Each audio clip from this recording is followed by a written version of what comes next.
Hello बच्चों, नमस्कार। स्वागत है आपका अपने परिवार रोजगार विद अंकित में। तो कैसे हैं आप सब लोग? उम्मीद करता हूं कि आप सब लोग अच्छे होंगे, बेहतरीन होंगे, लाजवाब होंगे, एकदम बिंदास होंगे और साथ ही बहुत अच्छे से आप लोग अपनी पढ़ाई को कर रहे होंगे। तो थोड़ा सा देरी के लिए माफ़ी चाहूँगा, आप लोगों को सब कुछ पता है। तो दोस्त आज के लिए सॉरी, है ना। चलिए शुरुआत करते हैं अपने टॉपिक से। दोस्त अपने टॉपिक से। हम लोगों का जो टॉपिक चल रहा है वो चल रहा है परसेंटेज। और परसेंटेज में 4 क्लास हम लोगों की हो चुकी हैं। आज जो है वो 5वीं क्लास है। 4 क्लास में बहुत सारे टाइप के क्वेश्चंस हम लोग देख चुके हैं। अब जो है वो क्वेश्चंस बचे हुए हैं जो मतलब कि इम्पोर्टेंट माने जाते हैं। जैसे कि आपके पॉपुलेशन के क्वेश्चन बचे हुए हैं, आप लोगों के इलेक्शन के क्वेश्चन बचे हुए हैं, आप लोगों के इनकम और सेविंग और एक्सपेंडिचर बेस्ड क्वेश्चन आप लोगों के बचे हुए हैं। तो कुछ टाइप के जो क्वेश्चंस हैं जिन्हें बच्चा परसेंटेज के नाम से बस उन्हीं क्वेश्चन को जानता है, वो क्वेश्चन अभी हमारे बचे हुए हैं। उन पर पहुंचने में अभी थोड़ा सा 1-2 क्लास का समय लगेगा। उससे पहले जो है हम उन क्वेश्चंस को खत्म कर रहे होंगे जिन्हें एसएससी जो है, एसएससी की बात करूं या अन्य एग्जाम की बात करूं, वो आज के टाइम में जो है उन क्वेश्चंस को पूछ रहे हैं। तो शुरुआत करते हैं अपने टॉपिक से मेरे दोस्त। हाँ, शुरुआत करते हैं अपने टॉपिक से। तो हम लोग जो कर चुके थे वो 39 क्वेश्चन तक कर चुके थे। अब शुरुआत करेंगे 40 क्वेश्चन से, है ना। चलिए शुरुआत करेंगे मेरे दोस्त 40 क्वेश्चन से। 39 क्वेश्चन शायद मैंने आप लोगों को होमवर्क में दिया था। मैंने कहा था ये क्वेश्चन जो है वो आप लोगों को होमवर्क में करना है। होमवर्क में नहीं, होमवर्क में 40 क्वेश्चन दिया था। फटाफट से मुझे इसका जवाब दीजिए, क्या होगा इस क्वेश्चन का साथी? बिल्कुल सही जवाब। एक बेहतरीन क्वेश्चन आप लोगों के सामने। क्वेश्चन ने क्या कहा है? एक संख्या को पहले 16 सही 2/3% बढ़ाया गया। आप इसके बारे में अच्छे से जानते हैं। 16 सही 2/3 का मतलब 1/6 होता है। फिर 15% कम किया जाता है। 15% के आप लोग अच्छे से जानते हैं, वो 3/20 हो जाएगा। आगे बढ़ते हैं। परिणामी संख्या 238 प्राप्त होती है। यानी कि मेरे दोस्त परिणामी संख्या यानी ये दोनों चीजें करने के बाद जो लास्ट में हम लोगों को संख्या मिलती है वो कितने की मिलती है? वो 238 मिलती है। तो उस संख्या का 37.5% का मान क्या है? आप लोग ये भी जानते हैं 37.5% का मतलब 3/8 होता है। यानी टोटल संख्या का 3/8 वो आप लोगों से पूछना चाह रहा है। ठीक है भाई, बढ़ते हैं एक बार। 16 सही 2/3% बढ़ाने का मतलब है कोई भी वैल्यू 6 से 1 बढ़ के कितनी होगी? 6 से 1 बढ़ के 7 हो गई होगी, है ना। फिर 15% कम करने का मतलब है वही वैल्यू 20 से 3 घट के कितनी रह गई होगी? 17 रह गई होगी। अब अगर मैं शुरुआत वाली वैल्यू की बात करता हूं तो वो 120 रही होगी। इन दो चेंजेस के बाद जो है संख्या 119 बन गई होगी। 17 सत्ते कितना हो जाएगा? 119 हो जाएगा। अब उसने क्या कहा है? उसने ये कहा है जो परिणामी संख्या है वो 238 प्राप्त होती है। मेरे हिसाब से तो 119 हो रही है, तो 119 की वैल्यू क्या हो जाएगी? 238 हो जाएगी। तो एक पार्ट की वैल्यू क्या हो जाएगी? 238/119, यानी एक पार्ट की वैल्यू जो होगी वो 2 के बराबर हो जाएगी। अगर एक पार्ट की वैल्यू 2 के बराबर हो चुकी है तो उसने कहा है उस संख्या के 37.5% का मान क्या होगा? तो सबसे पहले वो संख्या आप लोगों को पता होनी चाहिए। अगर 1 बराबर 2 आया है तो संख्या कितनी आ जाएगी मेरे दोस्त? 120 बराबर 240 आ जाएगी। यानी वो संख्या के बारे में नहीं पूछना चाह रहा, वो संख्या का 3/8 के बारे में पूछना चाह रहा है। तो बेटा इसका 3/8 निकाल दो। तो यहां से आप लोग कहोगे आंसर कितना आ जाएगा? आंसर जो है वो 90 आ जाएगा। 30 तिया कितना होगा मेरे दोस्त? 90 हो जाएगा। ठीक है, आसान सा क्वेश्चन था। बढ़े आगे। नेक्स्ट क्वेश्चन आप लोगों के सामने केवल और केवल फ्रैक्शन का खेल है। केवल और केवल मेरे दोस्त फ्रैक्शन का खेल है। जल्दी से मुझे बताएंगे क्या होगा इस क्वेश्चन का साथी? बिल्कुल सही जवाब। फटाफट से बताएंगे, आराम से क्वेश्चन पढ़ेंगे और जवाब देंगे कि क्या होगा इस क्वेश्चन का बिल्कुल सही जवाब। क्वेश्चन ने कहा है एक संख्या की 59.09% बढ़ाया जाता है, की नहीं है, को है। एक संख्या को 59.09% बढ़ाया जाता है। क्या आप लोग मुझे बता पाएंगे कि इसकी फ्रैक्शन कितनी होगी? 59 तो आप लोग डायरेक्टली लिख सकते हैं। क्या इसको आप बता पाएंगे? क्या इसे आप 1/11 लिखेंगे? तो आप कहेंगे जी बिल्कुल लिखेंगे। अब आप ये देखिए मेरे दोस्त, इसकी आपको फ्रैक्शन बनानी है। 11 निम्मा 99 को 9 हासिल 9, 11 पंजे 55, 55 और 9 64 हो जाएंगे। ठीक है भाई, 649 में 1 जोड़िए, बटे में 11 लिखिए, इतना परसेंटेज आएगा। तो ये हो जाएगा 650/11। और आपको इसे परसेंटेज से भिन्न में कन्वर्ट करना है तो 100 से डिवाइड करना होगा। ठीक है बेटा, वो रेशो से ही तो किया है, रेशो से और कैसे करते हैं आप मुझे बताओ। 25 दूनी 50 होगा, कितना बचेगा? 15 बचेगा, 25 छिक्का 150 होगा, और यहाँ 25 चौका 100 हो जाएगा। 2 से काटेंगे 13 बार होगा, 2 से काटेंगे 2 बार होगा, यानी इसकी फ्रैक्शन जो है वो 13/22 आ जाएगी। आएगी क्या? क्या इसकी फ्रैक्शन 13/22 निकल के आ जाएगी? सर प्लीज बता दे, हमारी तैयारी नहीं है, दिल्ली पुलिस का पेपर देने जाएं या नहीं? अगर आसपास है तो जरूर जाइए दोस्त, तैयारी नहीं है पर कुछ तो की होगी, है ना? तो आसपास है जरूर देने जाएं, है ना? अभी कोई ऐसा एग्जाम नहीं है कि उसकी वजह से आप लोगों का टाइम खराब होगा। तो मेरे दोस्त, मेरा मानना यह है कि जरूर जाएं। गुरुजी जिनके पास पुरानी बुक ले रखी है उनका क्या होगा? कुछ नहीं होगा, बढ़िया चीज है वो, है ना? उन्हें कुछ ना कुछ प्रोवाइड कर दूंगा मैं। अब उन्होंने कहा एक संख्या को इतना बढ़ाया जाता है, यानी कि अगर संख्या 22 है, अगर संख्या 22 है तो 13 बढ़ाने के बाद वो संख्या कितनी हो जाती है? 35 हो जाती है। अगर कोई संख्या 22 है तो इतना परसेंट बढ़ाया गया है ना, इसका मतलब ये होता है, तो अगर कोई संख्या 22 है तो 13 बढ़ाने के बाद वो कितनी हो जाती होगी? तो आप कहेंगे जी वो तो 35 हो जाएगी। उसने कहा है वह फिर 20% कमी की जाती है। इसे तो बच्चा बच्चा जानता है कि 20% की फ्रैक्शन 1/5 होती है। 5 में से 1 कम करके क्या 4 कर दी होगी? अब क्रॉस में देख लीजिए कि कुछ कट रही हैं चीजें, आप कहेंगे जी बिल्कुल कट रही हैं। 2 दूनी 4 होगा, 2 से काटोगे 11 बार, यानी अगर संख्या शुरुआत में 11 रही होगी तो बच्चा बढ़ा के घटा के वो संख्या कितनी बन गई होगी? 14 बन गई होगी। उसने कहा है अब संख्या 420 बन जाती है, यानी 14 की वैल्यू कितनी दी हुई है? 420 दी हुई है।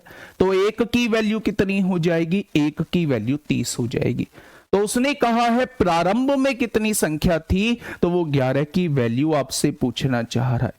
1 बराबर 30, तो 11 बराबर कितना हो जाएगा? तो आप कहेंगे 330 हो जाएगा। ऑप्शन नंबर 1 इस क्वेश्चन का बिल्कुल सही जवाब हो जाएगा। ठीक है, नेक्स्ट क्वेश्चन आप लोगों के सामने है। ये थोड़ी सी ऐसी ही फ्रैक्शन आप लोगों के सामने दी हुई है, इन्हें थोड़ा सा सॉल्व करके मुझे बताइए क्वेश्चन नंबर 42 का जवाब क्या हो जाएगा। भाई क्या फर्जी सवाल पूछ रहे हो हैं? एसएससी जीडी का बुक है, क्या मुझे यूपीएसआई का लेना चाहिए या नहीं लेना चाहिए? आप ही बताओ, मुझे आपसे पूछना है। आपके पास एसएससी जीडी की बुक है, क्या आपको यूपीएसआई लेना चाहिए या नहीं लेना चाहिए? कोर्स भी भाई उससे ही काम चल जाता, जब एसएससी जीडी का ही पढ़ना था तो कोर्स भी उससे ही काम चल जाता, फिर ये कोर्स ही क्यों लिया? एक तरफ आपने कोर्स लिया है केवल किस लिए कि आप यूपीएसआई की तैयारी कर रहे हैं, थोड़ा सा डिफरेंट होगा, तो आपको नहीं लगता कि बुक में भी बहुत सारी चीजें डिफरेंट मिलेंगी आपको? चलिए यहां देखिए, क्वेश्चन को थोड़ा सा समझिए। सबसे पहले काम है, क्वेश्चन बाद में पढ़ेंगे। आप में से है ऐसा कोई योद्धा जो मुझे इसकी फ्रैक्शन बता पाए? 81.81.81 ऐसे ही कर करके आप लोगों को दिया हुआ है। मैंने आप लोगों को बताया था मेरे दोस्त कि जब भी आप लोगों को ये चीजें रिपीट होती हुई दिखाई दे पॉइंट के बाद, जब भी आप लोगों को पॉइंट के बाद चीजें रिपीट होती दिखाई दे तो ये समझ जाना कि बटे में 9 तो आना ही है। क्या आना है? बटे में 9 तो आना ही है। अगर आप लोगों को यह दिख रहा है कि दो दो अंक रिपीट हो रहे हैं तो बटे में 2 9 लिख दीजिए। जैसे यहां 81 है, इसके बटे में 2 9 लिख दीजिए, ये हो जाएगी बेटा इसकी फ्रैक्शन हो जाएगी। यहां से अगर मैं देखूं 9 नाम 81 होगा, 9 से काटोगे तो ये 11 बार कट जाएगा। यानी इस वाली संख्या को मैं क्या लिख सकता हूं, इस वाली संख्या को मैं 9/11 लिख सकता हूं। तो ये जो भिन्न हो जाएगी, ये जो परसेंटेज हो जाएगी वो 81 सही 9/11% हो जाएगी। ये जो आपके सामने इस तरीके से परसेंटेज लिखी हुई थी, इसका मतलब क्या होगा, इसका मतलब 81 सही 9/11% हो जाएगा। ठीक है भाई, अब आपका काम है इसे भिन्न में बदलना। कैसे बदलोगे देखिए थोड़ा, 11 एकम 11 को 1 हासिल 1 हो जाएगा, 11 अट्ठे 88 और 1 89 हो जाएगा। यहां पे बेटा 9 जोड़ दीजिए और अपॉन में क्या लिख दीजिए 11 लिख दीजिए। आगे बढ़िएगा, 891 में 9 जोड़ोगे तो ये क्या हो जाएगा 900 हो जाएगा, और बटे में कितना है 11 दिया हुआ है। परसेंटेज को हटाना है तो 100 को नीचे लगाना होगा, और 100 से काटोगे तो ये इसकी फ्रैक्शन कितनी आ जाएगी, क्या इसकी फ्रैक्शन 9/11 आ जाएगी, क्या इसकी फ्रैक्शन जो है वो 9/11 आ जाएगी। ठीक है, बहुत बढ़िया, क्या इसकी फ्रैक्शन 9/11 आ जाएगी। बस हो गया क्वेश्चन। अब पढ़िएगा क्वेश्चन को। एक संख्या से 50 घटाने पर वह घटकर इतनी रह जाती है। अब एक बात मुझे बताइए, क्या इसकी फ्रैक्शन जो आई है निकल के वो 9/11 आई है, यानी कि 11 का अगर इतना प्रतिशत निकालूंगा तो वो 9 निकल के आएगा। इस भिन्न का मतलब ये है। ठीक है, तो आप एक बात समझिए कि अगर शुरुआत में संख्या 11 रही होगी, अगर मैं शुरुआत में संख्या 11 मान लूं तो इसका 81 सही 9/11 कितना होगा, क्या वो 9 हो जाएगा। उसने कहा है एक संख्या से 50 घटाने पर इतना प्राप्त होता है, मुझे इसमें से कितना घटा दूं कि ये प्राप्त हो जाए, 9 प्राप्त हो जाए। तो आप कहोगे 11 में से अगर आप 2 घटा दोगे तो आपको 11 का इतने प्रतिशत प्राप्त हो जाएगा। यानी कि बेटा 11 में से 2 घटाने पर ही काम चल जाएगा। 11 में से 2 घटा दोगे तो आपको 11 का ये वाला प्रतिशत मिल जाएगा। उसने कहा है 50 घटाने पर ऐसा होता है, तो 2 की वैल्यू 50 है तो 1 की वैल्यू कितनी हो जाएगी, तो आप कहेंगे 25 हो जाएगी। तो उसने कहा है उस संख्या का 20% कितना होगा। तो पहले तो संख्या निकालनी होगी, तो संख्या आपने मानी कितनी है 11 मानी है। अगर 1 बराबर 25 है तो 11 बराबर कितना हो जाएगा, क्या ये आपके सामने संख्या हो जाएगी। इस संख्या का 20% आपसे पूछा है, यानी इस संख्या का 1/5 आपसे पूछा है। भाई 20% की फ्रैक्शन कितनी होती है, 1/5 होती है। तो वो आपसे संख्या थोड़ी ना पूछना चाह रहा है, वो आपसे संख्या का 1/5 पूछना चाह रहा है। तो मेरे दोस्त सवाल का जवाब कितना हो जाएगा, सवाल का जवाब जो है वो 55 हो जाएगा। ऑप्शन नंबर 2 इस क्वेश्चन का बिल्कुल सही जवाब हो जाएगा। सर ऐसे क्वेश्चन क्यों दे रहे हो, फ्रैक्शन में ऐसे क्वेश्चन नहीं आते हैं। गोविंद जी कह रहे हैं ऐसे क्वेश्चन नहीं आते हैं। भाई क्या बोलूं, अब ये क्वेश्चन कहां से बने, फिर ऐसे क्वेश्चन नहीं आते हैं। यही तो चीज है, जब तक हम एग्जाम हॉल में नहीं बैठते हैं तब तक तो हम एग्जामिनर होते हैं, एग्जामिनर बनने होते हैं। ऐसे क्वेश्चन नहीं आते हैं, वैसे क्वेश्चन नहीं आते हैं, ये क्वेश्चन क्यों दे रहे हो। जब एग्जाम में बैठते हैं भाई नेक्स्ट टाइम करेंगे, ये क्वेश्चन तो पढ़े ही नहीं थे, ये क्वेश्चन तो पढ़े ही नहीं थे। भाई तैयारी ऐसे करके चलो कि एग्जाम हॉल में जब बैठो तो ये दिमाग में एक भी बार ना आए कि ऐसा हमने नहीं पढ़ा है, क्योंकि हम लोग पहला और आखिरी एग्जाम उसे ही सोच के चलेंगे। जो भी वो उधर चेंजेस करेगा उस चेंजेस के लिए हम तैयार रहेंगे। ऐसे तो कभी पैट का भी पेपर नहीं आता था जैसे इस बार पैट का पेपर आया है। ऐसी कैलकुलेशन तो पैट में दी भी नहीं थी जैसी कैलकुलेशन इस बार दी थी। तो वहां रोए थे ना, वहां सभी टीचर को ब्लेम किया था ना आपने, वहां ये नहीं देखा था कि अगर परसेंटेज पढ़ाई है तो परसेंटेज में हम लोगों को फ्रैक्शन की, ऐसी फ्रैक्शन की प्रैक्टिस करनी होगी जो टेढ़ी मेढ़ी भी पूछी जा सकती है। अगर वो प्रैक्टिस कर ली होती तो शायद इतनी कैलकुलेशन आप लोगों को ना देखने को मिलती। लेकिन क्या है, आपने तो टीचर, जब तक पेपर नहीं हुआ जब तक टीचर को परेशान किया कि आप इतना हार्ड क्यों पढ़ा रहे हैं। जब टीचर ने ऐसा पढ़ा दिया, जब पेपर हुआ अगर नहीं पढ़ाया है टीचर ने, तो फिर आपने कहा जी टीचर ने तो कुछ पढ़ाया ही नहीं है। कमाल की बात करते हो। तैयार करना होगा, अपने आप को मजबूत करो। और इस ये जो दिमाग में जो गंदगी भरी हुई है, इस गंदगी को थोड़ा साइड कर दो कि ऐसे क्वेश्चन नहीं आते हैं। ऐसे क्वेश्चन नहीं आते तो दोस्त आपके सामने लेके नहीं आता इन क्वेश्चंस को। चलिए नेक्स्ट क्वेश्चन। बेटा कुछ क्वेश्चंस जो है बीच में ना सीक्वेंस, थोड़ा एक दो सीक्वेंस आगे पीछे हो रखे हैं तो उन्हें एक सीक्वेंस के बाद कराऊंगा, है ना। क्वेश्चन नंबर 43 पढ़िए और मुझे बताइए कि क्या होगा इस क्वेश्चन का बिल्कुल सही जवाब। जल्दी से बताइए। 11 का मल्टीप्लाई क्यों किया? बेटा एक पार्ट की वैल्यू 5 निकल के आई है, तो आपने संख्या कितनी मानी है? वो संख्या 11 मानी है। 11 के साथ ही तो कर रहे हो आप सब कुछ। तो उसने ओरिजिनल संख्या अगर पूछता तो वो 11 की वैल्यू पूछता। ये ओरिजिनल संख्या आपके सामने आ चुकी है, इसका 20% यानी 1/5 पूछा है। ठीक है, हाँ। चलिए क्वेश्चन नंबर 43 आप लोगों के सामने है। जल्दी से बताइए क्या होगा इसका बिल्कुल सही जवाब। बेटा अगर 2 अंकीय रिपीट हो रही है तो 2 नो नीचे लिख दो। अगर 1 अंकीय रिपीट हो रही है तो 1 नो नीचे लिख दो, है ना। ये आवर्त दशमलव का कॉन्सेप्ट है, ये रिकरिंग डेसिमल का कॉन्सेप्ट है। सरलीकरण में आप लोगों को बताऊंगा, लेकिन यहां के लिए इतना समझ लो कि ये जो परसेंटेज इस टाइप की होती है वो ऐसे सॉल्व हम लोग करते हैं। ठीक है, हाँ। क्वेश्चन ने क्या कहा है कि यदि पहली संख्या तीसरी संख्या से 20% कम है, यानी आपको क्वेश्चन को पढ़ने के बाद ये तो समझ में आ गया कि क्वेश्चन में जो है वो 3 संख्याओं का जिक्र किया हुआ है। पहली संख्या जो है वो तीसरी संख्या से 20% कम है। 20% कम का क्या मतलब है? क्या कोई मुझे बताएगा कि 20% कम का क्या मतलब है?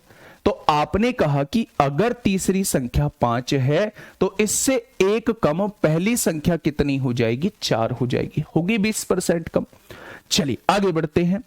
तथा दूसरी और तीसरी संख्या का अनुपात जो है वो 7:10 दिया हुआ है, यानी इन दोनों का रेशो जो दिया हुआ है, दूसरी और तीसरी का अनुपात जो दिया हुआ है वो 7:10 आप लोगों को दिया हुआ है। अब आप एक बात समझिए, आगे बाद में पढ़ेंगे, पहले यहीं तक क्वेश्चन का हिसाब कर लेते हैं। अगर एक बात समझो कि यार यहां जो है वो तीसरी संख्या के बारे में कहा हुआ है 5 है और यहां तीसरी संख्या के बारे में कहा हुआ है 10 है। जब दोनों ही जगह तीसरी संख्या के बारे में बात चल रही है तो क्या ये दोनों वैल्यूज बराबर होनी चाहिए थी? आपने कहा बात तो आपकी ठीक है, ये दोनों वैल्यूज जो हैं वो बराबर होनी चाहिए थी। अगर ये दोनों वैल्यूज बराबर होनी चाहिए थी तो क्या मैं 2 की गुणा कर दूंगा तो ये दोनों वैल्यूज बराबर हो जाएंगे? तो आपने कहा जी इधर 2 की गुणा करी है तो इधर भी आपको 2 की गुणा करनी होगी। यानी कि अगर मैं आप लोगों से पूछूं कि फर्स्ट वैल्यू कितनी आएगी तो आप कहेंगे 8 आएगी, सेकंड वैल्यू कितनी आएगी तो आप कहेंगे 7 आएगी, और थर्ड वैल्यू कितनी आएगी तो आप कहेंगे 10 आएगी। क्या दूसरी और तीसरी संख्या का अनुपात 7:10 आ गया? बिल्कुल आ गया। क्या तीसरी संख्या से 20% कम जो है वो पहली संख्या है? तो आपने कहा बिल्कुल पहली संख्या 20% कम है। तो अब आगे क्वेश्चन को देखते हैं। ये फाइनल वैल्यू आपके सामने आ चुकी है। क्वेश्चन ने कहा है पहली और तीसरी संख्या का औसत। पहली और तीसरी का औसत क्या आएगा? औसत होता है दोनों का योग बटे 2। तो दोनों का योग करेंगे तो 18/2 यानी 9 आ जाएगा। पहली और तीसरी संख्या का औसत जो है वो दूसरी संख्या से कितने प्रतिशत अधिक है? भाई इससे कितना ज्यादा है वो पूछ रहा है, इससे कितना ज्यादा है? तो आप देखो ना, 2 ज्यादा है। आपने कहा जी 2 ज्यादा है। एकदम मेरा अगला सवाल होगा 2 ज्यादा है तो किससे ज्यादा है? तो आपने कहा जी 7 से ज्यादा है, 9 से थोड़ी ना ज्यादा है। दो ज्यादा बताया आपने, मैंने पूछा कितना प्रतिशत अधिक है, तो ये देखिए कितना ज्यादा है, तो आपने कहा जी ये वाली वैल्यू इससे दो ज्यादा है। मैंने पूछा किससे ज्यादा है, तो आपने कहा जी 7 से ज्यादा है। तो दोस्त मेरे 100 से कितना हो जाएगा, तो आप कहोगे 200/7 हो जाएगा। और 200/7 को आप लोग क्या लिख सकते हैं, आप कहेंगे 7 दूनी 14, 6 बचेगा, 7 अट्ठे 56, 28 सही 4/7% ज्यादा है। 28 सही 4/7% ज्यादा है। ऑप्शन नंबर 3 इस क्वेश्चन का बिल्कुल सही जवाब हो जाएगा। ठीक है, भरा हमेशा लास्ट में या शुरुआत में जाता है, भरा हमेशा लास्ट में या शुरुआत में जाता है ना भाई। चलिए बहुत शानदार। नेक्स्ट क्वेश्चन आप लोगों के सामने, मेरे दोस्त आराम से क्वेश्चन को पढ़ना और मुझे बताना कि क्या होगा इस क्वेश्चन का बिल्कुल सही जवाब।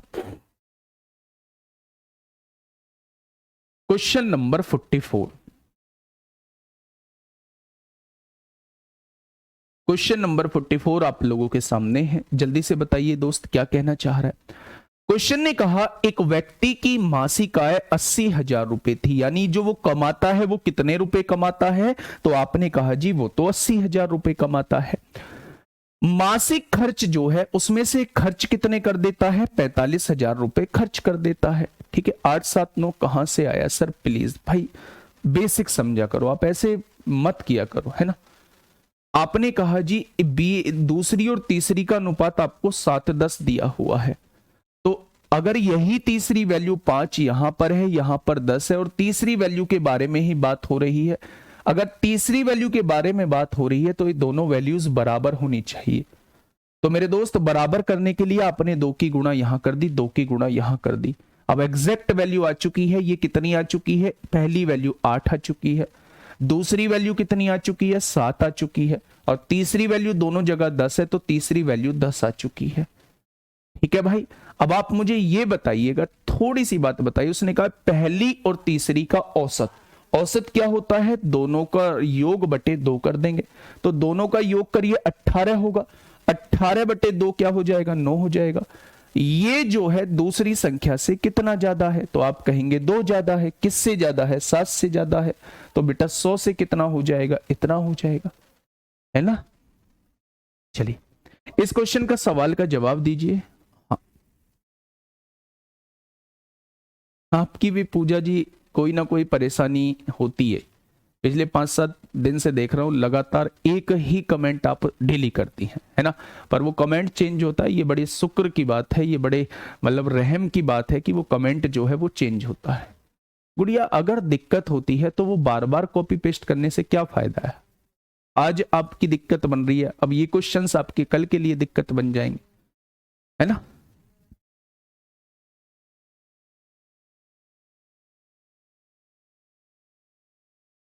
देखिए एक व्यक्ति की मासिक आय जो है 18/2 क्यों किया, एवरेज निकालने के लिए। बेटा एवरेज औसत होता क्या है, योग बटे संख्या, तो 2 संख्या इसलिए 2 से डिवाइड किया है। एक व्यक्ति की मासिक आय इनकम जो थी वो कितनी दी हुई थी, एक व्यक्ति की इनकम जो है वो 80,000 आप लोगों को दी हुई थी, बहुत शानदार। उसका खर्च जो है वो 45,000 है, एक्सपेंडिचर जो है वो 45,000 है। अगर 80,000 में से 45,000 उड़ा देता है तो बचाता कितना होगा, तो आपने कहा सेविंग जो है वो 35,000 है। ठीक है भाई, अब देखिए थोड़ा ध्यान से, अगले वर्ष उसकी आय 16% बढ़ी और उसका खर्च जो है वो 8% बढ़ा। ये बीच में ऐसे ही रेंडमली आ गया, इसके टाइप के क्वेश्चन आगे आएंगे, है ना। अगले वर्ष उसकी इनकम जो है वो 16% बढ़ी, 16% बढ़ाओ भाई इनकम, 16% बढ़ाओगे बेटा, परसेंटेज में ही पूछा है तो जीरो थोड़ी सी कम कर लो, 2 जीरो काट लो मेरे दोस्त। अब आप कहोगे जी 2 जीरो क्यों काटा है, 2 जीरो मत काटो, इसे ऐसे ही रहने दो, चलो मत काटो इन जीरोस को, जीरो काट के भी हो जाएगा लेकिन पॉइंट में यहां वाली वैल्यू पॉइंट में आ जाएगी, है ना। तो जब मैं इसका 16% निकालूंगा तो आपने क्या कहा, 16 जीरो जीरो 16 जीरो जीरो 16 अट्ठे 128 होते हैं, यानी इसकी इनकम जो है वो 12,800 रुपए बढ़ गई होगी, 12,800 रुपए बढ़ गई होगी। उसका खर्च 8% बढ़ा है, तो यहां 8% निकालिए मेरे दोस्त। जब आप 8% निकालेंगे इसका तो आप कहेंगे जी खर्चा जो है 8 पंजे 40 को 0 हासिल लगे 4, 8 चौक 32 और 4 36 हो जाएगा। खर्चा जो है वो 3600 रुपए बढ़ चुका है। अच्छा, पहले से कितने रुपए ज्यादा कमा रहा था? पहले से जो इनकम बढ़ी है वो 12,800 बढ़ी है। उसमें से खर्च पहले से कितने ज्यादा कर दे रहा है? 3600 रुपए ज्यादा कर दे रहा है। तो बाकी तो बचा रहा होगा पहले से ज्यादा। कितने रुपए बचा रहा होगा? इसमें से घटाओ, 0 में से 0, 0 में से 0, 8 में से 6 गया 2 बचा, 12 में से 3 गया 9, यानी कि 9200 रुपए वो पहले से ज्यादा बचा रहा है।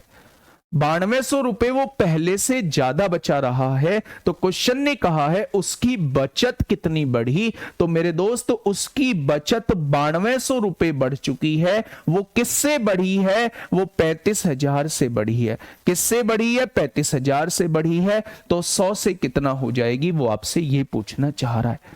तो यहां से देखेंगे 1 2 3 1 2 3 हो जाएगा।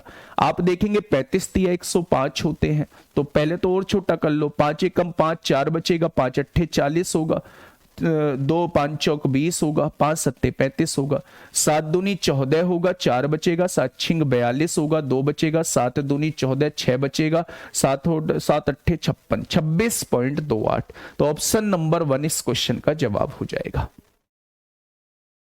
ऑप्शन नंबर 1 इस क्वेश्चन का जवाब हो जाएगा। ऐसे क्वेश्चन आप लोगों को अभी आगे देखने को मिलेंगे। ये क्वेश्चन बीच में ऐसे ही रैंडमली आ गया था, है ना। अब आगे जो रैंडमली आएगा उसे हम स्किप करके चलेंगे, बिल्कुल सीक्वेंस से चीजें कराता हुआ आप लोगों को चल रहा हूँ। ठीक है भाई, नेक्स्ट क्वेश्चन की तरफ हम लोग चलते हैं। नेक्स्ट क्वेश्चन क्या कहता है, पढ़िएगा भाई। क्वेश्चन नंबर 45 क्या कहता है?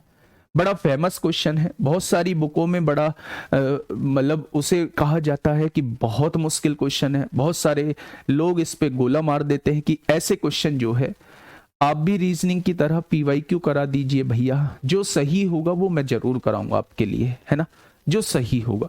2017 के मैंने सारे करा रखे हैं, 2021 की मुझे जब जरूरत महसूस होगी, आप मान के चलिए कि मेरे दोस्त अभी मैथ में आपको उसका बहुत बड़ा बेनिफिट नहीं मिलने वाला है, तो समय का इंतजार करिए। आप लोग यकीन मानिए कि आप लोगों को हर एक वो चीज दूंगा जो आपके एग्जाम के पॉइंट ऑफ व्यू से बड़ी शानदार रहने वाली है, और उसका रिजल्ट भी दोस्त आप लोगों को दिखाऊंगा। ऐसे ही फर्जी में कोई चीज नहीं दूंगा, रिजल्ट भी आप लोगों को दिखाऊंगा। तो अब थोड़ा सा वेट करिए, वेट एंड वॉच। मैथ आपका शानदार रहेगा। मैथ में 40 से कम नंबर मौजूद, 40 से कम क्वेश्चन मंजूर ही नहीं है। 37 आएंगे 37 करेंगे, 38 आएंगे 38 करेंगे, 35 आएंगे 35 करेंगे, करेंगे सारे सही करेंगे, ये वादा है मेरा आप लोगों से। पर उसके लिए लगातार जुड़े रहना होगा। जल्दी से बताइए क्या होगा इस क्वेश्चन का बिल्कुल सही जवाब। क्या कहना चाह रहा है भाई, एक बार सुन लीजिए थोड़ा सा ध्यान से। क्वेश्चन ने ये कहा है कि एक वस्तु के मूल्य में R% की वृद्धि की जाती है। अगर मैंने आपसे पूछा एक वस्तु के मूल्य में 10% की वृद्धि की जाती है, तो आप कहोगे जी 100 + 10 110% आपने संख्या को कर दिया होगा। मैंने कहा एक वस्तु के मूल्य में 20% की वृद्धि की जाती है, तो आपने कहा होगा आपने 100 + 20 उसे 120% कर दिया होगा। मैंने कहा ठीक बात है। मैंने कहा जी अगर मैं कहूं 15% की कमी कर दी है, तो आपने कहा जी 100 माइनस 15%, यानी आपने संख्या को 85% कर दिया होगा। ओवरऑल कंक्लूजन ये निकला कि अगर आप संख्या को बढ़ाते हैं तो 100 में उतने प्रतिशत जोड़ना होगा, तब जाके संख्या मिलेगी, और अगर आप घटाते हैं संख्या को तो 100 में से उतने प्रतिशत घटाना होगा, तब जाके संख्या आपको मिलेगी। उसने कहा एक वस्तु के मूल्य में सबसे पहले R% की वृद्धि की गई, तो R% की वृद्धि करने का मतलब है वो संख्या 100 + R% होगी। बहुत सही। फिर इस नए मूल्य में R% की कमी कर दी जाती है, तो वो संख्या 100 - R% होगी। तो उसने कहा है अब नवीनतम मूल्य इन दोनों के होने के बाद अब जो नया मूल्य आया है वो 1 रुपए आया है। ठीक है, तो मेरे दोस्त उस वस्तु का प्रारंभिक मूल्य क्या होगा? उस वस्तु का प्रारंभिक मूल्य यानी शुरुआती मूल्य पूछ रहा है। बड़ा आसान सा क्वेश्चन है, थोड़ा सा इसे देख के घबरा मत जाना। हमारी मेंटलिटी सेट होती है कि जब भी यहां ऐसी कोई वैल्यू दी होगी जो कांस्टेंट होगी, R% दे दिया, T% दे दिया, M% दे दिया, और ऊपर से इतने भयानक ऑप्शन दे दिए, तो हम इसकी तरफ देखते भी नहीं है। समझ रहे हो, हम इसकी तरफ देखते भी नहीं है लेकिन हम लोग करते हैं इसे। देखिए थोड़ा ध्यान से, R% होने का मतलब R%, अगर मैं शुरुआत की वैल्यू को a मान लूं, दोस्त ध्यान से सुनना, अगर मैं शुरुआत की वैल्यू को a मान लूं तो उसने कहा है R% की वृद्धि होती है। R% की वृद्धि होने का मतलब है वो वैल्यू अपने आप का 100 प्लस R% हो जाती होगी। ये हो चुकी है वृद्धि होने के बाद की कीमत, है ना। उसने कहा है फिर R% की कमी होती है, अगर मैं इसमें R% की कमी करना चाहता हूं तो क्या वो वैल्यू जो है वो 100 माइनस R% हो जाएगी, यानी फाइनली जो वैल्यू हो जाएगी वो ये हो जाएगी। उसने कहा है नहीं, फाइनली जो वैल्यू होती है वो 1 होती है। तो क्या इसकी जो वैल्यू दी हुई है वो 1 दी गई है? तो आप कहेंगे जी बिल्कुल दी गई है। अब आपसे वो शुरुआत की वैल्यू पूछना चाह रहा है, वो आपसे ए की वैल्यू पूछना चाह रहा है। तो बेटा 100 और 100 की गुणा करेंगे 10,000 होगा, इधर गुणा में आ जाएगा। तो यहां जो वैल्यू होने वाली है ऊपर तो 10,000 वैल्यू आने वाली है। यहां देखेंगे a plus B, a minus B की गुणा करेंगे तो a स्क्वायर मतलब 100 का स्क्वायर, 100 का स्क्वायर मतलब 10,000 आ जाएगा, माइनस बी स्क्वायर मतलब r का स्क्वायर माइनस r स्क्वायर आ जाएगा। तो ये रहेगी शुरुआत की वैल्यू, ये रहेगी मेरे दोस्त शुरुआत की वैल्यू। ऑप्शन नंबर 2 इस क्वेश्चन का बिल्कुल सही जवाब नहीं होगा, ऑप्शन नंबर 1 इस क्वेश्चन का बिल्कुल सही जवाब हो जाएगा। ठीक है, इलाहाबाद मेरे दोस्त मैं कोशिश कर रहा हूं क्योंकि एक इंजेक्शन लगता है पिताजी को और उसकी जो डेट है वो 24 तारीख है, 24 नवंबर। ठीक है, और उस इंजेक्शन के बाद जो है वो 24 घंटे जो है मतलब उनके साथ रहना होता है। तो इस वजह से थोड़ी सी जो है वो मतलब पॉसिबिलिटी नहीं बन रही है, थोड़ी सी। मैं फिर भी कोशिश कर रहा हूँ, अगर और कुछ समाधान उसका निकलता है तो जरूर आप लोगों से इलाहाबाद में मुलाकात होगी। लेकिन अगर नहीं हो पाता है पॉसिबल तो यहीं से आप लोगों से यहीं से वार्तालाप होगी। फिर कभी मिलेंगे दोस्त, सिलेक्शन के बाद सम्मान समारोह में जरूर मिलेंगे। लेकिन मैं भी आपको कंफर्म नहीं कर पाऊंगा जब तक कुछ ना कुछ चीजें अरेंज नहीं हो जाती हैं उस चीज को कवर करने के लिए। ठीक है, चलिए, तो ये चीज आप लोगों को बहुत अच्छे से समझ में आ गई है। ठीक है, आगे बढ़ते हैं नेक्स्ट क्वेश्चन की तरफ। अब ये मेरे दोस्त जो है बड़े पेचीदे से क्वेश्चन आप लोगों को देखने को मिलेंगे, लेकिन क्वेश्चन जो है वो इजी होते हैं। ठीक है, नीचे नीचे क्यों नहीं काटा सर सो को, है नीचे नीचे ऐसे सो कट जाते हैं भाई। कौन सा ये है लीनाक्षी सिंह। लीनाक्षी सिंह जी कब से ऐसे कहीं सिखाया है क्या? ऑफलाइन वगैरह में तो नहीं जा रही गुड़िया? 100 से 100 कैसे कट जाएगा नीचे? या ऐसे काट रहे हो इस 100 को इस 100 से और इस 100 को इस 100 से? अगर ऐसे काट रहे हो तो वास्तव में आप लोग फिर जो है रामानुजन वाली श्रेणी में जाने वाले हो, आप बहुत विद्वान बनने वाले हो। खैर उनसे कंपैरिजन मैंने कर दिया, उनका भी अपमान सा कर दिया, उसके लिए माफी चाहूंगा। दोस्त ऐसी हरकतें मत करो, बहुत छोटी छुटकी सी हरकतें हैं। बताइए जल्दी से बताइए क्या होगा इस क्वेश्चन का बिल्कुल सही जवाब, फटाफट से बताइए क्या कहना चाह रहा है क्वेश्चन।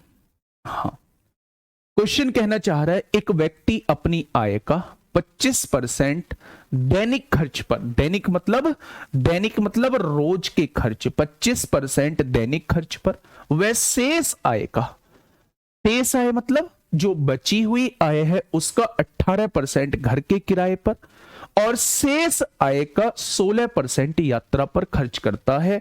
उसके बाद उसके पास केवल 1861 रुपए बचते हैं। तो उसका वेतन कितना है? वेतन भी देख रहे हो भाई सब, कैसा किस टाइप का वेतन है? वेतन ही डरा देगा। कहीं आपने सुना देखा है भाई तेरी सैलरी कितनी है? मेरी सैलरी है 1666 सही 2/3, मेरी सैलरी है 1861 सही 1/3। ऐसी सैलरी सुनी है? लेकिन भैया क्वेश्चन है सब कुछ पॉसिबल है ना? क्वेश्चन है सब कुछ पॉसिबल है। एक बार देख लेते हैं भाई साहब कहना क्या चाह रहे हैं महोदय, निकालेंगे जब क्वेश्चन दिया है तो। देखिए थोड़ा सा ध्यान से समझिए, क्वेश्चन ने कहा एक व्यक्ति अपनी आय का 25% दैनिक खर्च पे खर्च करता है। अगर मैं उसकी इनकम को ए रुपए मान लूं, थोड़ी देर के लिए मान लो उसने ए रुपए कमाया है, अगर उसने 25% खर्च कर दिया है तो क्या उस 25% से हमारा कोई मतलब है? हमारा तो इस शेष से मतलब है। अगर 25% खर्च कर चुका है तो क्या उसके पास अभी भी 75% बची होगी? तो आपने कहा जी बिल्कुल बची होगी। एक्चुअल में कल मैं मेरठ गया था शाम, है ना। मेरठ गया था तो दोस्त वहां मतलब ट्रैफिक बहुत ज्यादा था। तो बेगम पुल पे एक पीछे से आके स्कूटी जो है, बम्पर लगा हुआ था कार में, तो पीछे से आगे बम्पर से टकराई। मैं पीछे बैठा हुआ था और दोस्त मेरा चला रहा था। बड़ी मतलब हंसी की भी बात है और बड़ा ऐसा भी है। अब क्या ही बताऊं, बुरा नहीं मानना है किसी को। तो जब बेगम पुल पे पीछे से आके स्कूटी टकराई एकदम से, तो मैंने पीछे को एकदम देखा तो दोस्त बोला देख मत, लड़की ही होगी। मैं बोला क्यों भाई, लड़की क्यों होगी? बोला यार स्कूटी और कौन ठोक सकता है। स्कूटी इन पे ठीक ठाक चलानी थोड़ी ना आती है। तो जब भी कहीं टकराने का माहौल बनेगा, गाड़ी में सीधी ठोक दी, पीछे से ठोक दी, आगे से ठोक दी, तो लड़की मिलेगी। तो वहां मुझे ऐसा लगा यार इनका मतलब 2-4% लोगों के चक्कर में सबका मामला खराब हुआ पड़ा है। तो अब वैसे मैंने भी ठान लिया बच के निकलना। मतलब इनसे आप भी थोड़ा सा मानो कि अगर सामने से आ रही है, कोई भी लड़की आ रही है या कोई भी आंटी आ रही है या कोई भी फीमेल आ रही है, तो उससे दूरी बना के रखें, है ना। दूरी में कम से कम 20-25 मीटर का फासला होना चाहिए, क्योंकि उन्हें चाहिए यार इतनी जगह, 20-25 मीटर चाहिए उन्हें। ठीक है, चलिए आइए अब यहां पे एक व्यक्ति अपनी आय का 25% दैनिक खर्च पे खर्च कर देता है, यानी कि रोज के खर्चे पर खर्च कर देता है, तो अब भी उसके पास जो है 75% बचे हुए हैं। तो 75% मैंने लिख दिया, यानी ये रकम जो है अभी उसके पास बची हुई है। उसने क्या कहा मेरे दोस्त? उसने कहा शेष आय का 18% घर के किराए पर, 18% घर के किराए पर कर दिया, फिर शेष दिया हुआ है, यानी इसका भी 18% खर्च कर चुका है। तो क्या इसका 82% आपके पास बचा हुआ है? भाई 18% खर्च करने के बाद तो 82% ही बचेगा। आगे बढ़ते हैं। उसने कहा शेष आय का 16% यात्रा पे खर्च करता है, यानी ये शेष आय थी, इसका 16% यात्रा पे खर्च करता है, तो क्या इसका 84% बचा हुआ होगा या नहीं? वो कह रहा है उसके पास फाइनली 861 रुपए बचते हैं। तो क्या आप यहां से एक ही वैल्यू निकाल पाएंगे? क्या आप यहां से एक ही वैल्यू मतलब कल अब क्या ही बताऊं, चलो आगे आइए। देखिए, अगर आपने यहां से कहा, मैंने कहा था किसी को भी परेशान होने की, मतलब किसी को बुरा मानने की जरूरत नहीं है। 861 रुपए यहां से आपको सॉल्व करना है। तो सॉल्व कैसे करेंगे? 25 तिया 75 होगा, 25 चौका 100 हो जाएगा। काटा पीटी मचाइए भाई, 8 6 14 और 1 15 हो रहा है, नहीं कट रहा 3 से। तो यहां से देखिए 2 से काटिए 41 बार कटेगा, 2 से काटिए 50 बार कटेगा, नहीं तो इसे मत काटिए। 2 से एक काम करिए, 2 से 41 बार कट गया, 2 से ये कट गया, इस 2 को ही खत्म करिए। 2 चौक 8, 2 दूनी 4 हो जाएगा। ठीक है, अब ये देखिए क्या ये कट सकता है? 41 दूनी 82 होते हैं, बिल्कुल कटेगा। 41 दूनी 82 हो जाएंगे, 41 दूनी 82 हो जाएंगे, 4 बचेगा, 41 एकम 41 हो जाएंगे। और 3 से काटोगे 7 बार कटेगा, और 7 से काटोगे 6 बार कटेगा। कट गया क्या? यानी एक ही वैल्यू कितनी हो जाएगी? जो चीज भाग में है वो गुणा में हो जाएगी, और ये जो आप लोगों का गुणा में था ये भाग में पहुंच जाएगा। तो यहां से देखिए 2 से काटोगे 2 पंजे 10, 5000 आ जाएगा, और 2 से काटा 2 तिया 6, तो 3 एकम 3 होगा, 2 बचेंगे, 3 छिंग 18 होगा, 2 बचेंगे, 3 छिंग 18, 3 छिंग 18, 1666 सही 2/3, 1666 सही 2/3 हो जाएगा, है ना भाई? बहुत बढ़िया, बहुत शानदार। तो आज से अगर कोई आपकी इनकम पूछे तो आप इस फॉर्मेट में इनकम बता सकते हैं कि मेरी जो इनकम है वो 1666 सही 2/3 है, 1875 सही 3/4 है। ये बात समझ में आ गई? बहुत शानदार। नेक्स्ट क्वेश्चन की तरफ हम लोग चलते हैं। क्वेश्चन नंबर 47, फटाफट बताइए। क्वेश्चन नंबर 47 आप लोगों के सामने है। हाँ, सक्सेसिव से हो जाएगा, सक्सेसिव लगाने की जरूरत नहीं है। जहां 2 से ज्यादा परसेंटेज हो वहां सक्सेसिव लगाने की जरूरत नहीं है, कहीं ना कहीं क्वेश्चन को कैलकुलेटिव बनाने का काम कर रहे होंगे। अब वो चीज छोड़ो, वो चीज आपको थोड़ा सा मतलब एंटरटेनमेंट के लिए मैंने वो बात बोल दी, अब उसी चीज पे लगे रहोगे है? वो बात ठीक है यार, इन पे नहीं आती है इतनी चलानी, पर उन्हें क्यों इतना वो कर रहे हो। देखिए क्वेश्चन कहना क्या चाह रहा है, क्वेश्चन कहना क्या चाह रहा है भाई, ध्यान से सुनिए। क्वेश्चन ने कहा है कि राजू की आय राम की आय से, राजू की आय जो है वो राम की आय से 20% अधिक है। राजू की आय जो है, हाँ, राजू की आय राम की आय से 20% अधिक है। तो राजू और राम दोनों लिख लें भाई। ये रहे महोदय राजू हैं, और यहां कौन है, यहां अपने राम है, ठीक है।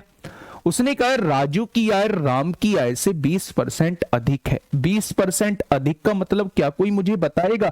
आप कहोगे जी अब तो हम बता देंगे कि अगर राम 5 रुपए कमाते हैं तो मेरे दोस्त इससे 20% ज्यादा, यानी राजू जो है वो 6 रुपए कमाता है, ठीक है।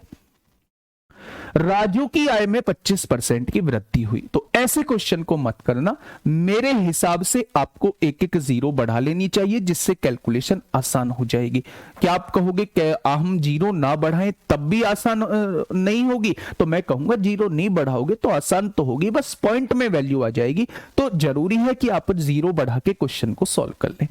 उसने कहा राजू की आय में 25% की वृद्धि हुई। अगर मैं इसका 25% की वृद्धि निकालूं, 1/4 की वृद्धि हो जाएगी, यानी 15 रुपए राजू की इनकम बढ़ चुकी है।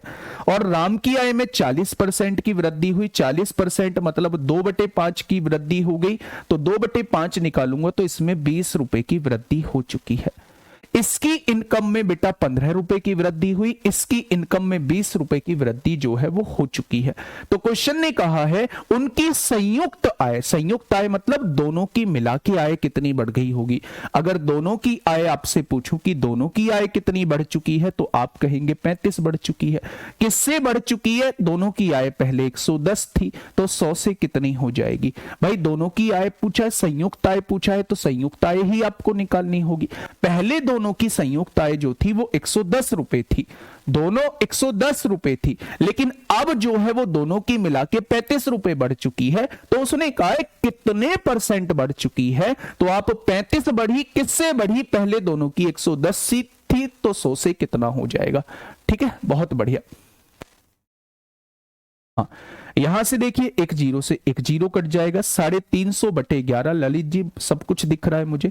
11 तिया 33 होगा, 2 बचेंगे, 11 एकम 11 होगा, 9 बचेंगे, 11 अट्ठे 88, लगभग 31.89 आ जाएगा। ऑप्शन नंबर डी इस क्वेश्चन का जवाब होगा। जो 33.18 बता रहे हैं वो बिल्कुल गलत बता रहे हैं, कुछ 32.81 भी बता रहे हैं, बिल्कुल गलत बता रहे हैं, बिल्कुल गलत बता रहे हैं। इस क्वेश्चन का जवाब जो होगा वो ए हमारा क्या हो जाएगा, वो हमारा डी ऑप्शन हो जाएगा। सर 100 से 100 को काट दीजिए। भाई कैलकुलेशन मत सिखाया करो, वो काम अपने आप कर लिया करो। कौन से 100 से 100 को काट दूं? इस वाले 100 से इस वाले 100 को है जी मलुक चंद। चलिए यहाँ आइए, क्वेश्चन नंबर 48। अब आइए बेटा यहां बहुत शानदार जानदार क्वेश्चन, क्वेश्चन नंबर 48 आप लोगों के सामने है। जल्दी से बताइए क्या होगा इसका बिल्कुल सही जवाब। ब्लॉक नहीं है भाई मेरे, कोई भी ब्लॉक नहीं है। 60 + 15 क्यों नहीं किए सर? बेटा उसने बढ़ी हुई इनकम पूछा है, कितने परसेंट बढ़ी। तो अगर मैं पूछूं कितने, वो पूछता बढ़ के कितनी होगी, तब मैं 60 में 15 जोड़ के 75 लिखता। बढ़ी हुई पूछी है तो 15 बढ़ी है, यहां 20 बढ़ी है, टोटल 35 बढ़ गई है ना। चलिए क्वेश्चन नंबर 48 आप लोगों के सामने है। क्या कहना चाह रहा है भाई क्वेश्चन? आराम से पढ़िएगा क्वेश्चन। क्वेश्चन ने कहा है, क्वेश्चन ने ये कहा है अमन अपने परिवार की कुल आय का 30% बचाता है। परिवार की कुल आय का जितनी भी टोटल इनकम है उसका 30% बचाता है। तो 70% जो है, 70% जो है वो खर्च। सर बट मेरा नहीं दिख रहा है, बता दो जीडी का प्रैक्टिस सेट लगाऊं या ना क्लास करने के बाद। इस क्लास को क्या मैं IVR इंफॉर्मेशन वाली क्लास का नाम दे दूं मेरे दोस्त? फिर ये चीजें जो हैं आप लोग दिल पे ले लेते हो, फिर फर्जी कमेंट करते हो जी उनमें एटीट्यूड बहुत है, वो डांटते हैं, वो ये करते हैं। भाई आप ही बताओ, कोई कुछ पूछा है सर प्लीज बता दीजिए बुक फ्लिपकार्ट पर कब मिलेगी। भाई और भी लोग हैं इसमें, पढ़ने वाले भी लोग हैं। आप लोगों के ये डाउट है, आईवीआर का एक बहुत सुंदर सा नंबर आप लोगों को दिया है, वहां कॉल करिए। इस क्लास में आने का कोई फायदा नहीं है, करते रहो अब कमेंट जो करना है आपको। देखिए, अमन अपने परिवार की कुल आय का 30% बचाता है और बचत राशि खर्च के आधे से भी 500 रुपए कम है। बड़ा सुंदर से तरीके से हम इसे क्वेश्चन को सॉल्व करने की कोशिश करेंगे। यहां इनकम है, ये एक्सपेंडिचर है, ये सेविंग है, ये आय है, ये खर्चा है, ये बचत है। ठीक है, अपने परिवार की कुल आय का 30% बचाता है। 30% बचाता है, 30% का मतलब क्या, कोई मुझे समझाएगा? तो आप कहेंगे जी 30% का मतलब होता है 3/10। यानी कि अगर उसकी इनकम 10 रुपए है, अगर उसकी इनकम 10 रुपए है तो 30% बचाता है, यानी कि क्या वो 3 रुपए बचाता है। और अगर 3 रुपए बचाता है तो वो 7 रुपए खर्च कर देता होगा। तो आपने कहा जी इसमें कौन सा नई बात है? मैंने भी कहा भाई नई बात तो कुछ भी नहीं है। आगे बढ़ते हैं, आगे क्या कहना चाह रहा है? बचत राशि खर्च के आधे से भी 500 कम है। बचत राशि कितनी है? 3 रुपए है। खर्च के आधा, खर्च कितना है? 7 है। खर्च का आधा कितना हो जाएगा? 3.5 हो जाएगा। 3.5 से ये कितना कम है? क्या मेरे हिसाब से आधा कम है? उसने कहा है ना, आधा कम नहीं है, 500 कम है। तो मेरे दोस्त क्या आधे की वैल्यू उसने 500 दी हुई है, तो एक की वैल्यू कितनी हो जाएगी? एक की वैल्यू जो है वो 500 बटे आधा हो जाएगी। क्या एक की वैल्यू जो है आप 1000 निकाल चुके हैं? एक की वैल्यू आप 1000 निकाल चुके हैं। तो उसने कहा है यदि स्वास्थ्य भोजन, अच्छा एक बात मुझे बताइए, 3 चीजों पे वो खर्चा करता है, स्वास्थ्य पे, भोजन पे और शिक्षा पे। कुल खर्च जो है वो ये है। तो मेरे दोस्त शिक्षा व स्वास्थ्य पर कितना खर्च किया गया है वो आप लोगों से ये पूछना चाह रहा है। ध्यान से सुनिएगा। एक पार्ट की वैल्यू कितनी आ गई? 1000 आ गई है। तो बेटा टोटल खर्चा निकाल लीजिए। 1 बराबर 1000 तो 7 बराबर, क्या टोटल खर्चा जो किया होगा उसने 7000 किया होगा? तो आपने कहा बिल्कुल किया होगा। तो मेरे दोस्त ध्यान से सुनिएगा, अगर मैं यहां से पूछूं कि टोटल खर्चा हुआ कितना है, तो आपने कहा जी टोटल खर्चा 6 और 5 11 और 3 14 हो जाएगा। क्या 14 की वैल्यू जो है वो 7000 दी हुई है? तो एक की वैल्यू कितनी हो जाएगी? तो आप कहेंगे 14 पंजे 70, एक की वैल्यू 500 हो चुकी है। तो उसने पूछा क्या है? शिक्षा और स्वास्थ्य पर कितना खर्च हुआ। शिक्षा जो है वो तीसरा वाला यानी 6 पार्ट होगा, और स्वास्थ्य यानी 3 वाला यानी वो 9 पार्ट की आपसे वैल्यू पूछना चाह रहा है। 9 पार्ट की वैल्यू पूछना चाह रहा है। 1 बराबर 500, तो 9 बराबर कितना हो जाएगा? 4500 इस क्वेश्चन का बिल्कुल सही जवाब हो जाएगा। क्या हो जाएगा मेरे दोस्त? 4500 इस क्वेश्चन का बिल्कुल सही जवाब हो जाएगा। समझिएगा थोड़ा ध्यान से, क्वेश्चन कहना क्या चाह रहा है।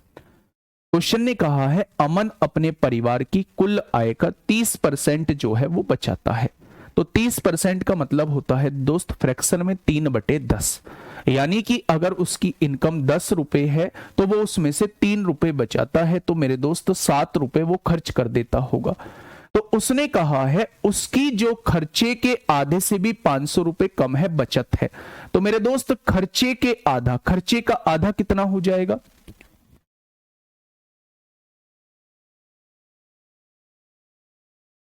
सॉरी, उसने कहा खर्चे के आधे से भी, खर्चे का आधा होगा 7 को 2 से डिवाइड करेंगे 3.5 आएगा। खर्चे के आधे से भी 500 रुपए कम उसकी बचत है। तो मेरे दोस्त मैं क्या कहूंगा कि मेरे हिसाब से कितनी कम बचत है? तो आप कहेंगे आधा कम बचत है। तो मेरे दोस्त उसने कहा है 500 रुपए कम बचत है। तो 1 बराबर कितना आ जाएगा? 1000 आ जाएगा। तो टोटल खर्चा कितना किया है उसने? 1 बराबर 1000, तो 7 बराबर कितना आएगा? 7000 आएगा। उसने कहा ये जो खर्चा हुआ है ये 3 चीजों पे हुआ है, स्वास्थ्य पर, भोजन पर, शिक्षा पर। किस रेशो में हुआ है? इस रेशो में हुआ है। अगर 1 बराबर 1000 है तो 7 बराबर 7000 खर्चा हुआ होगा, लेकिन उसने खर्चा जो है वो इस रेशो पर दिया है। 3, 5, 8 और 6 14 रुपए खर्चा हो रहा है और मेरे हिसाब से खर्चा 7000 आया है, तो एक पार्ट की वैल्यू 500 आएगी। तो उसने कहा है स्वास्थ्य पर और शिक्षा पर कितना खर्च हुआ, यानी वो 9 पार्ट की वैल्यू पूछना चाह रहा है। 3 और 6 9 पार्ट की वैल्यू पूछना चाह रहा है। 1 बराबर 500 तो 9 बराबर कितना हो जाएगा? 4500 इस क्वेश्चन का बिल्कुल सही जवाब हो जाएगा। ठीक है भाई, ये चीज समझ में आ गई क्या? नहीं, अब एक चीज देखो, यहां तक करने के बाद ये इस लाइन से यहां से क्वेश्चन को एक बार पढ़ने की कोशिश करो।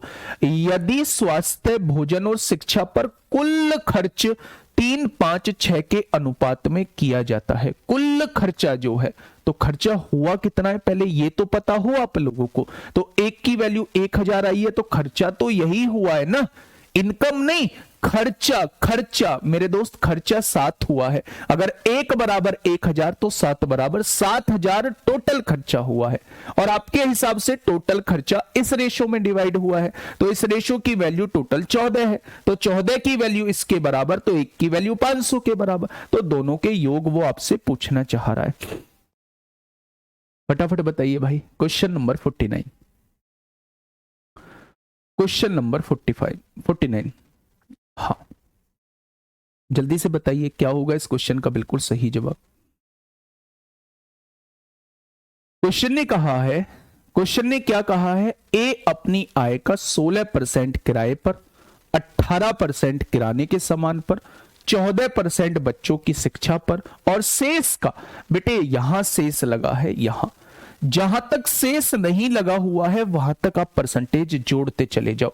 यानी कि 16% किराए पर खर्च कर दिया, अब शेष नहीं लगा है। 18% किराने पर खर्च कर दिया और 14% बच्चों की शिक्षा पे खर्च कर दिया।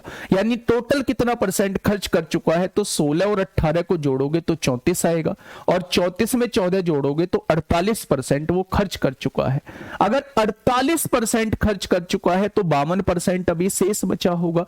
शेष का 45% अन्य मदों पर खर्च करता है। अगर मैं टोटल इनकम उसकी ए मानूं, अब ध्यान से सुनना, टोटल इनकम मैंने ए मान ली है, 16% यहां खर्च कर दिया, 18% यहां खर्च कर दिया और 14% यहां खर्च कर दिया, शेष यहां लगा है। तो पहले तीनों परसेंटेज को जोड़ लीजिए। आपने कहा जी 48% वो खर्च कर चुका है, तो क्या अभी टोटल इनकम का 52% बचा हुआ है?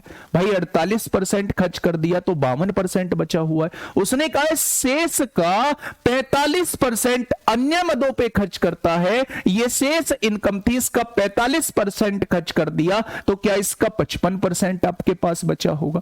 भाई इसका शेष का 45% अन्य मदों पे खर्च करता है, तो शेष का 55% उनके पास बचा होगा। तो उसने कहा है यदि वह 10,010 रुपए बचाता है, तो मेरे दोस्त मेरे हिसाब से इतने बचने चाहिए। इस वैल्यू को 10,010 के बराबर पुट कर दो। तो आपसे किराने के सामान पर पूछा है, यानी कि वो आपसे टोटल का 18% पूछना चाह रहा है। भाई 18% ही तो किराने पर हुआ है, तो टोटल का 18% वो आपसे पूछना चाह रहा है। तो पहले यहां से टोटल निकाल दो मेरे दोस्त। तो आप क्या कहेंगे? 5 से काटोगे 11 बार, 5 से काटोगे 20 बार, 11 निम्मा 99 होंगे, 11 एकम 11 जीरो हो जाएगा। 4 से काटेंगे 13 बार, 4 से काटेंगे 5 बार, 13 से काटेंगे 70 बार, तो टोटल इनकम कितनी आ जाएगी?